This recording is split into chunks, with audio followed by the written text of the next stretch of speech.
We must guard against the acquisition of unwarranted influence, whether sought or unsought, by the military-industrial complex. Disseminate propaganda to influence people's minds, and this is a major function of the CIA. Hussein and his regime are concealing their efforts to produce more weapons of mass destruction. Welcome back to Notify America. We have multiple pressing stories to get to. Stories that include Iran's dire warning to President Biden yesterday saying, "Strike us and you will pay. It will be war." It's what they said. What's Joe Biden's response? We'll look at it. Also, a stunning vote in the House yesterday that shows where both parties stand on who comes first, American citizens or illegal immigrants. Something you need to see.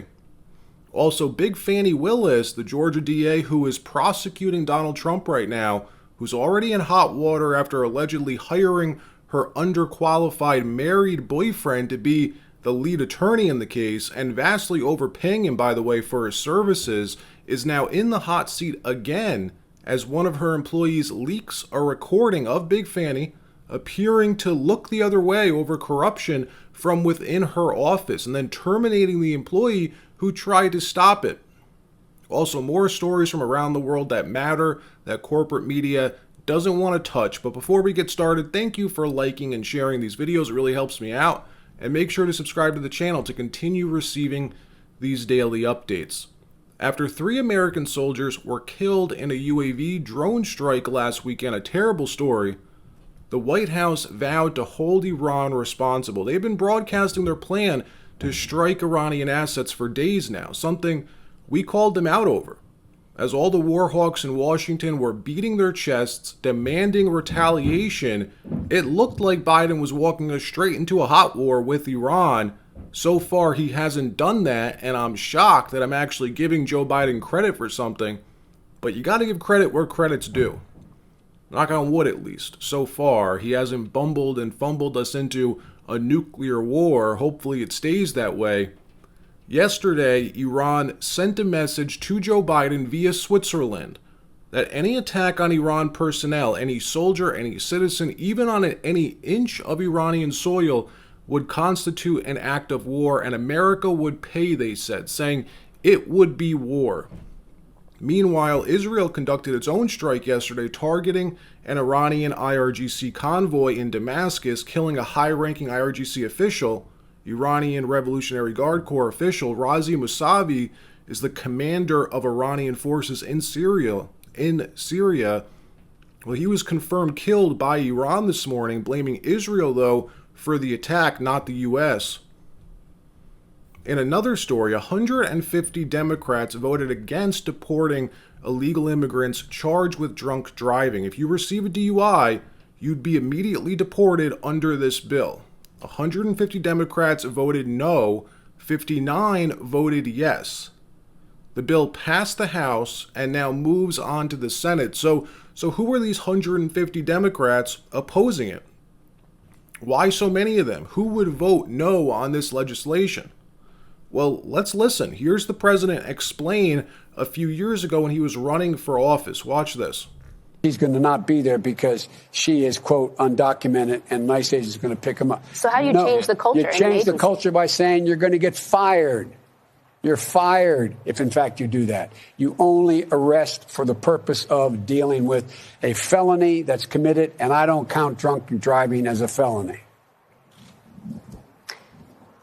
Another bill that also came to the floor yesterday that likewise would force the immediate deportation of any illegal migrant who commits Social Security fraud, though, 155 Democrats, House Democrats, voted no. This bill ended up passing anyways with 172 yay votes, 155 nays. That's 75%, though, of Democrats voting no on this, which is ironic as Dems constantly talk about Republicans attacking Social Security, but when it comes to protecting American senior citizens from deporting migrants who commit Social Security fraud, they side with the criminal. In another story, a leaked tape has surfaced showing Fani Willis, the Georgia DA, who's currently prosecuting Donald Trump for trying to overturn the 2020 election, bringing RICO felony charges against the former president of the United States and 18 co-defendants. Well, this tape appears to show her protecting a corrupt official inside her office after an employee of hers was trying to blow the whistle on him. These are the type of people that are involved in these anti-Trump cases. These crazy people get into positions of power somehow, and the system uses them as political henchmen. So what happened was Big Fani, she's like the big boss in Fulton County. She's the DA down there. It's her office. And one of her employees came to her to blow the whistle on her manager mishandling federal funds allegedly. The employee, Amanda Timpson was her name, came to Big Fani and told her about how her boss was using federal grant money to buy new MacBooks, or wanted to buy new MacBooks with the grant money, and bragging about going out to buy everyone new swag and all that kind of stuff, use it for travel. Well, 2 months later, after this employee ratted her boss out, went to Fani Willis and told her what was going on, Fani Willis abruptly fires her. Now here's the tape. Listen to this. If you had to give me a sentence, what is the sentence theme? Once I told him about his, respectfully and in an email, about his lack of leadership and the fact that he wanted to do things with grants that were impossible. And I kept telling him, like, we can't do that, and questioning stuff. He would take me off projects, tell people I wasn't doing what I was supposed to because I questioned him. Because I understood, I helped write that grant. I knew what was in that grant. He told everybody in front of Crystal, Deontay, everybody, we're going to get MacBooks, we're going to do that, we're going to get swag, we're going to use it for travel. I said, you cannot do that. It's a very, very specific grant. Took me off. I questioned Junior DA. There's kids in there from out of the county, all this. Took me off Junior DA. I did not want to do it. He made it look as if I wasn't doing what I needed to do because I questioned him. Because I knew for a fact Mr. Cuffey respectfully did not know what he was doing, period. So I respect that is your assessment. It was clear to me that you and Mr. Cuffey were not getting along. And I'm not saying that your assessment is wrong. I want you to really listen to the words I'm saying.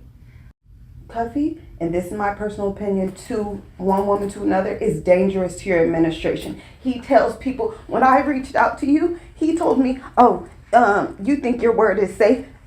Exactly when you reached out to Miss Willis, she called me and told me, she tell me everything. So once you reach out to her, she's going to reach back out to me. So I didn't even go to HR because he put Dexter's name on my PDP, and I didn't even feel safe going to anybody. So Fani's in some big trouble, folks. She was forced to give sworn testimony in front of a judge the other day about her own alleged mishandling of funds. Different case, different situation completely. Money that she allegedly improperly paid to her married boyfriend, because she's a homewrecker. Realize that. This woman is having an affair allegedly with a married man, hiring her boyfriend who's completely unqualified for the job. The biggest case he's ever tried was helping Georgians get out of parking tickets. Well, she hired this guy to be the lead attorney in a RICO case against the former president, paying him around $700,000 in legal fees so far, charged to Fulton County. Some of the invoices he charged for included 24-hour around-the-clock work. So he didn't sleep at all? He worked 24 hours straight? Now, is that possible? Is it true? I don't know. Well, there's an inquiry investigating it right now. Could he really be working around the clock? Maybe he was providing his services 24/7. If you know what I mean, late night calls, right? Late night work calls, taking care of the Fani. I don't know. Here's a resident of Fulton County demanding accountability for the DA's behavior. Watch this. I am done with most of your silence at the DA's apparent love affair with the special prosecutor and gross mismanagement of taxpayers' dollars to pursue what appears to be a frivolous lawsuit based off of partisan politics. Apparently, guys like me need to court Fulton County female executives if we want a free ride at all paid expense. Apparently, we need to pursue Natalie Hall and Fani Willis, or maybe the executives in other departments, if we want a full ride and full pay.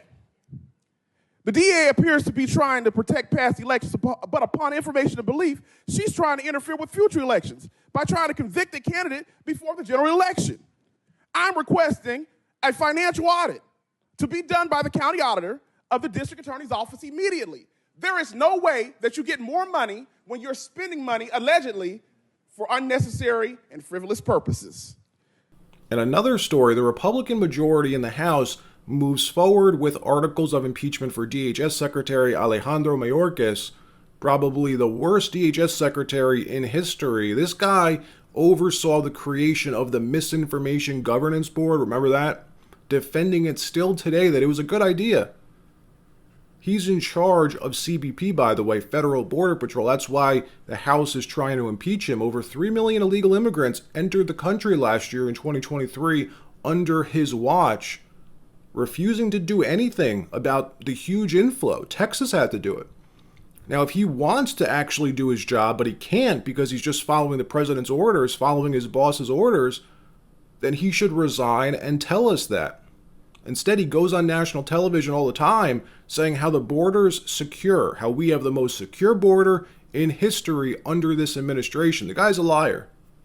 Well, Republicans advanced an official impeachment vote this week to remove Alejandro Mayorkas, doing so because they figured they don't have the votes to impeach the president, obviously. They have a very slim majority in the House, but they would have the votes to impeach Mayorkas.